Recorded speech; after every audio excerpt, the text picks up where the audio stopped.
All right, thanks for the interview, Daniel. Last time we spoke, you were in preparation for the fight with Macklin. How disappointed were you about that fight being canceled? Yeah, to begin with, very disappointed. We worked very hard, prepared very well for Macklin. I was looking forward to that fight. I knew it was going to be a tough fight, against a pretty tough fighter.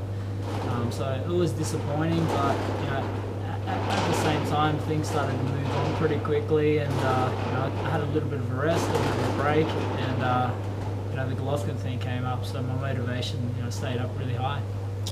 July 26th, you'll be, as you said, fighting Gennady Golovkin, Madison Square Garden, HBO main event. How excited are you that that fight came off? Yeah, very excited. It's a fight that I've been wanting to happen for a long time, and I knew it would happen eventually. It's for me, get another shot at a title is what I've been wanting, since losing my IBF title. So, and especially fighting a guy, that is regarded as the #1 middleweight in the world. So, that's what I've been saying for years. I want to fight the best fighters, and I'm not ducking anybody, and I want my opportunity. He's 29-0, 26 knockouts. He's rolling through everybody. Is this the most dangerous fight of your career? Yeah, I think it is. He does have a great record, but in saying that as well, he hasn't fought guys that have been able to test him and push him at this stage. So he is a little bit untested in that way, and I know I'm going to be able to, do things that are going to be able to unsettle him. He hasn't been for a hard 12-round fight yet, so I've been in plenty of those fights. I've got that experience, I've got that know-how, and I take him there, and I've got the full advantage. Are you worried about his punching power?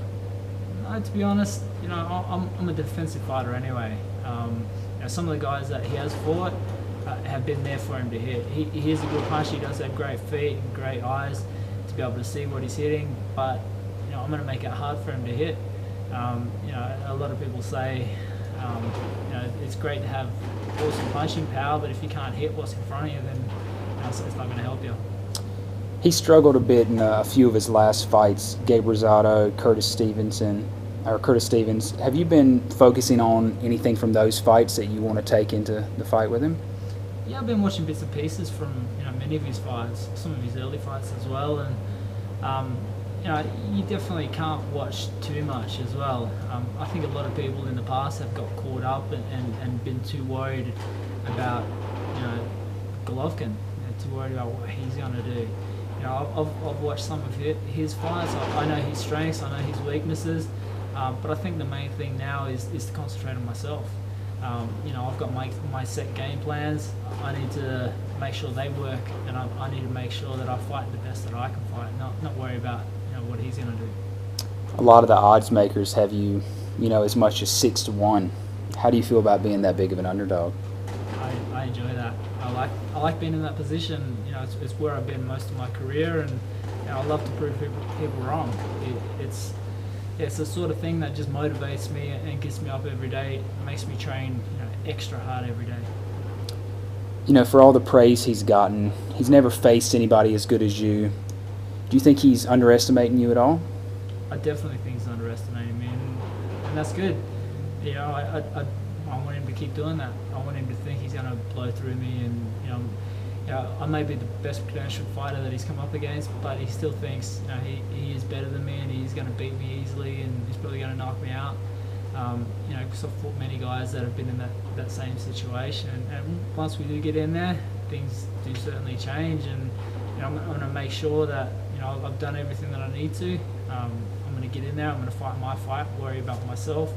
Focus on how I'm going to beat Golovkin. Not worry about what Golovkin's going to do. Once I do that, I get into the fight. It'll be history. A lot of his past opponents, Matthew Macklin especially, they've gone into the fight. They're already beaten mentally. What are you doing to make sure that doesn't happen to you? How do you keep from that happening? I think it's just like what I've been saying. It's focusing on myself. Concentrating on my skills, my footwork, my hand speed, my power. Those things are keeping me occupied. I'm not worried about what Golovkin can do. I know what he can do. I've seen him fight plenty of times. but I'm more focused on what I need to do and getting the best out of myself as well. If I fight the best fight I can on July 26th, then I know I'm going to win. Who have you been sparring with in preparation to the fight? I had some good sparring. I've been sparring guys like Dennis Hogan, Jared Fletcher, who's got a WBA shot coming up. Also been sparring a young prospect, super middleweight prospect, Ron Murdoch. So it's been good. It's all these guys are a little bit different, but they're helping me in ways to get back to certain things that I need to be doing. And I feel my boxing skills are coming along well. For a lot of years I've been able to get in there and fight and mix it up.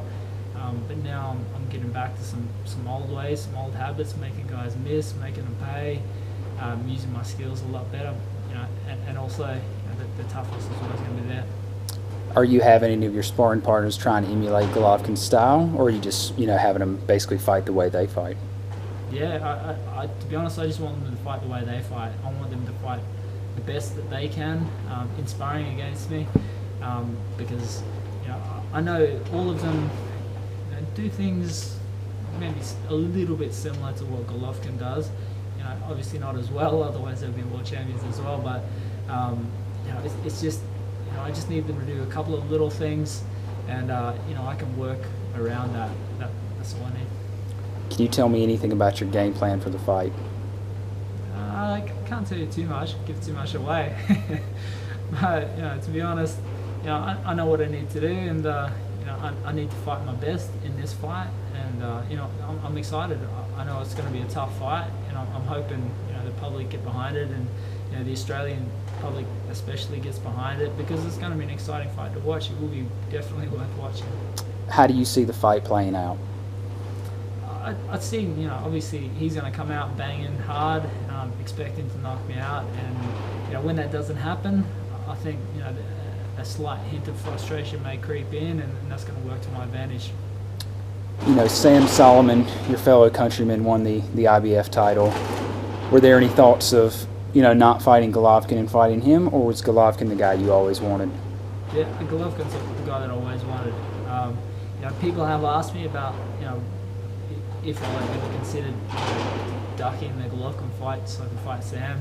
So it'd probably be an easier fight, but to be honest, Golovkin is the one that I've been wanting to fight for a while. People have said before in the past that I had ducked Golovkin before. For me, that wasn't the case at all. I wanted to fight the guy. My team, proposed other fights in front of that. So, I have to go, with where my team, suggests is our best path. And but I knew eventually a fight with Golovkin would come, and I'm excited that it's a big one, especially in Madison Square Garden. Thanks, Daniel. Anything last you want to say to the fans for the fight? Thanks, Matt. Just stay tuned. It's going to be a great fight, and there's going to be plenty more to come to.